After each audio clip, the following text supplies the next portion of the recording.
என் இனிய தமிழ் நண்பர்களே, தெய்வீக குரலில் மனித குரல் என்ற இந்த தலைப்பில் மீண்டும் உங்களை சந்திப்பதில் மனமகிழும் டாக்டர் எம் சந்திரசேகரன், ஸ்ரீ மீனாட்சி மருத்துவமனை, ஓமலூர்.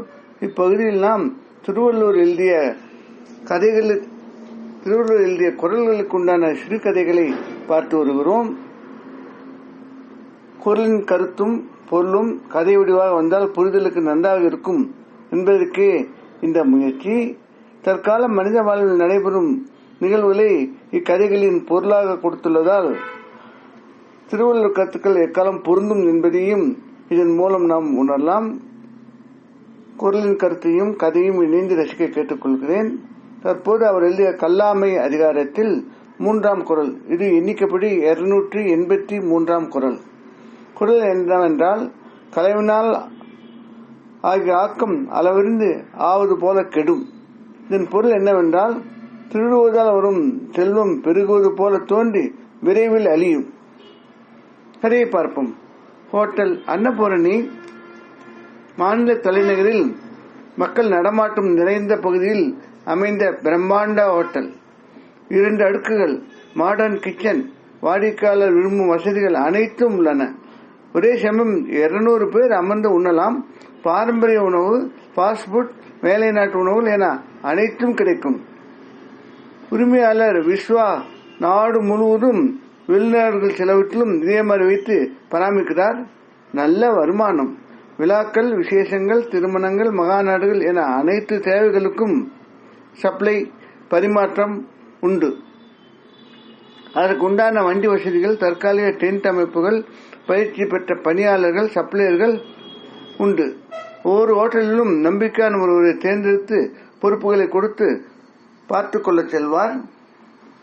செல்வ நம்பி அப்படி சேர்ந்தவர்தான். 15 வருட அனுபவம். மிடில் கிளாஸ் குடும்பத்தில் பிறந்தாலும் பெரிதாக சாதிக்க வேண்டும் என்ற கனவுடன் MBA படித்தவர். மனைவி சரளா, பள்ளியில் படிக்கும் மகன் குமரன், மகள் கலை என அளவான குடும்பம். சரளாவின் அண்ணன் பெரிய தம்பி அரசியல் ஈடுபாடு, கான்ட்ராக்ட், பைனான்ஸ் என நல்ல நிலையில் உள்ளார்.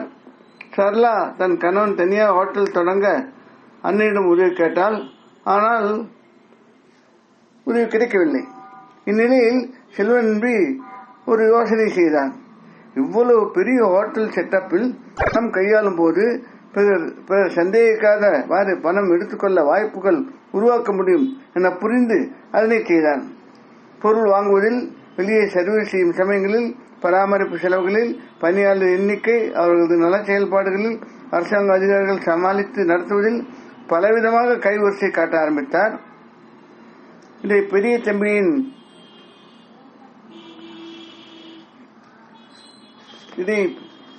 தம்பியிடம் கொடுத்து தங்கைக்கு அவர் தரும் சீதன பொருட்கள் என வெள்ளை பணமாக செய்தார். ஓரளவு சேர்ந்தால் அதை ரியல் எஸ்டேட்டில் போட்டு மதிப்பு கூட்ட செய்தார். இப்படி 10 வருடங்கள் கடந்தன. செல்வ நம்பி தான் சேர்த்த சொத்துக்கள், தன் பரம்பரை வீடு என எல்லாவற்றையும் விற்று முதலீடாக்கி அரசு அதிகாரிகள், பழகிய வியாபாரிகள், பழகிய பணியாளர்கள் உதவியுடன் 50-60 பேர் அமரும் வண்ணம் ஹோட்டல் செல்வாஸ் ஆரம்பித்தார். அதன் மேல் மாடியில் குடும்பம் குடியேறியது. கல்லூரி படிப்பு முடித்த மகன் குமரன் தந்தைக்கு ஹோட்டல் மேனேஜ்மெண்டில் உதவினான். மகள் கலா படிப்பு முடித்ததும் செல்வன் வீட்டு மருமகளானால். கலாவின் குடும்பத்தவர் விரும்பி செய்த உதவியால் வெளி சர்வீஸ் ஆரம்பித்தார்.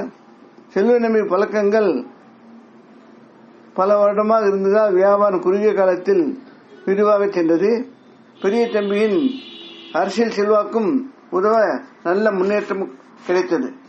செல்வ நம்பி வேலையை விட்டு விலகும் சமயத்தில் அன்னபூர்ணி ஹோட்டல் உரிமையாளர் அவர் செய்த தில்லு முள்ளு சிலவற்றை கண்டுபிடித்து விட்டாலும் நடவடிக்கை எடுக்க போதிய ஆதாரம் இல்லாததால் வெறுமனே அனுப்பிவிட்டார். இத்தனை வருட உழைப்புக்கு ஒன்றும் தரவில்லை, வெறுமனே அனுப்பினார் என்று செல்வ நம்பிக்கு ஏமாற்றம்தான். ஆனால் சிக்கிக்கொள்ளாமல் தப்பித்தோம் என்னமோ மகிழ்ந்தார். தான் அதிகமாக சேர்த்த பணத்தை பெரிய தம்பி கான்ட்ராக்ட் முதலீடு செய்து பெருக்கினார். ஷேர் மார்க்கெட்டில் முதலீடு செய்தார். ஓய்வு இல்லாமல் பொருள் சேர்க்க உழைத்தார். உலக பொருளாதார நெருக்கடியில் வியாபாரம் மாற்றமான போது ஷேர் மார்க்கெட் அடி வாங்கியது. முதலீடு பணம் அதிக நஷ்டமடைந்தது. ஓயாத உழைப்பால் மன உளைச்சால் உடல் ஆரோக்கியம் கெட்டு மருத்துவமனையில் சேர்க்க வேண்டியது ஆயிற்று. மின் கசிவால் ஓட்டம் தீப்பிடித்தது. ஜன நடமாட்டம் மிகுந்த பகுதி என்பதால் தீயணைப்பு சேவை வர காலதாமதமானது. மாடியில் குடியிருந்த வீட்டுடன் அனைத்தும் நாசமாயின. ஆட்சி மாற்றத்தால் பெரிய தம்பி கான்ட்ராக்ட் குறைந்தது. கோர்ட் கேஸ் என பலவற்றில் சிக்கொண்டு செல்வம் நம்பிப்போது செல்வம் இல்லா நம்பி ஆனார். அன்பு நண்பர்களே, இத்துடன் இக்கதை முடிகிறது. நம்ம வாழ்க்கையில நம்ம ஒரு சில வினோதங்களை பார்க்கிறோம். அதுல என்னன்னா, ஒரு சிலர் சொல்லுவாங்க, ஒருத்தருக்கு சாப்பாடு கொடுத்துப்பாரு, அவர் கொஞ்சம் சாப்பிட்டு போதும்னு மனநிறைவோடு சொல்லுவாரு. ஆனா பணத்தை கொடுத்துப்பாரு, எவ்வளவு கொடுத்தாலும் இன்னும் அப்படி கொடுத்திருந்தால் இப்படி கொடுத்திருந்தால் இப்படி செய்யலாம் அப்படி வாழ்வு கொண்டு வரலாம் என்று சொல்லுவாங்க. அந்த மாதிரி ஒரு சில மனப்பான்மைகள் மனிதர்களிடம் சரளமாக உள்ளது. ஆனால் இதில் என்னவென்றால், கடவுள் கொடுத்த திறமைகளை பயன்படுத்தி நாம் ஒரு தொழிலை செய்யும் போது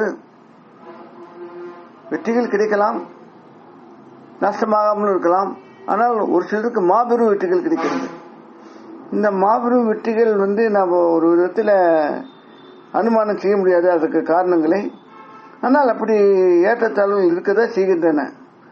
அந்த மாதிரி ஏற்றத்தாழ்வுகள் இருக்கும் இந்த காலத்தில் தானும் முன்னேறி பல விதமாக சம்பாதிக்க வேண்டும் என்ற எண்ணங்கள் மனிதர்களுக்கு வருவதால், அதாவது உழைப்பால் சாதிக்க முடியத்தை கள்ளத்தனத்தால் சாதிப்பதற்கு இயற்கையாகவே பலருக்கு மனதில் எண்ணங்களும் திட்டங்களும் உண்டாகிறது. இது நமக்கு செய்பவருக்கு நியாயமாகப்பட்டாலும் அது தகுதியானது அல்ல என்று பல அனுபவஸ்தர்கள் கூறுகிறார்கள். அதாவது ஒரே தொழில் பலர் செய்தாலும் அதில் முன்னேறுபவர்களும் உண்டு, அதில் நஷ்டமடைபவர்களும் உண்டு. அப்படி உள்ள ஒரு சூழ்நிலையில் ஒருத்தர் வெற்றி பெற்றுவிட்டால் அதை கள்ளத்தனத்தால் நாம் செய்தால் நாம் வெற்றி பெறுவோம் என்பதற்கு என்ன உறுதி இருக்கிறது? இது மனதை நினைக்காமல் இருக்காது. ஆனால் வெற்றி பெறுவோம் என்ற மொத்தமாக நாம் சேவைகள் செய்து, அதாவது இந்த வேலைகள் செய்து சாதனைகள் புரிய முயல்கிறோம். அதில் வரும் அன்றாட பிரச்சனைகள் இருக்கத்தான் செய்யும். அது நல்லதாக இருக்கலாம், கெட்டதாக இருக்கலாம். அதனால் நாம் நமக்கு கிடைத்த ஒரு பொருளை வைத்து நாம் நம் வாழ்க்கையை சரியாக சந்தோஷமாக அமைத்துக் கொள்ள வேண்டும். அது எக்காலத்திற்கும் நல்லது என்று திருவள்ளுவர் உலக அனுபவத்தை பார்த்து ஒரு குரலாக கொடுத்திருக்கிறார். இதை நாம் சிந்திப்போம். வேறொரு குரலுடன், அதன் கதையுடன், கருத்துடன், பொருளுடன் மீண்டும் உங்களை சந்திக்க விரும்பும் டாக்டர் எம் சந்திரசேகரன், ஸ்ரீ மீனாட்சி மருத்துவமனை, ஓமலூர். இக்கதையில் வரும் நிகழ்வுகளும் கருத்தும் யாவும் கற்பனையானவை, ஆரையும் இதையும் குறிப்பிடுவது அல்ல. அவை கதை சொல்ல வந்தவை. இந்த கதையில் பதிக்கப்பட்ட படங்கள் வலைதளத்தில் எடுக்கப்பட்டவை. அவற்றை பயிற்சிற்கு எங்களது மனமார்ந்த நன்றி. இக்கதையை மற்றவர்கள் அனுப்பி இலக்கிய சேவை செய்ததை கேட்டுக்கொள்கிறேன். வாழ்க முருகன் அருளால் மேலும் பலம் பெற தமிழ் வாழ வேண்டி விடைபெறுகிறேன். வாழ்க தமிழ், வாழ்க திருவள்ளுவர், வாழ்க திருவள்ளுவர் எண்ணங்களும் செய்யலாம். வணக்கம்.